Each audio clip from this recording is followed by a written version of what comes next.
Hi, here's a tip for you, and this is my favourite tip and one that I've had some peculiar feedback on over the years is how do you cut lawn? How do you cut lawn so fast?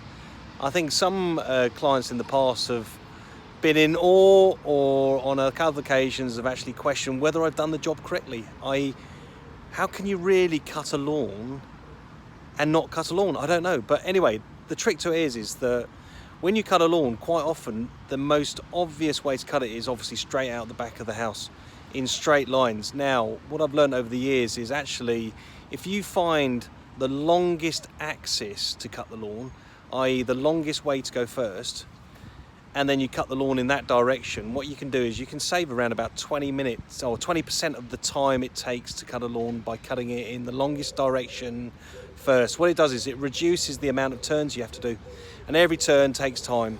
So that's the tip.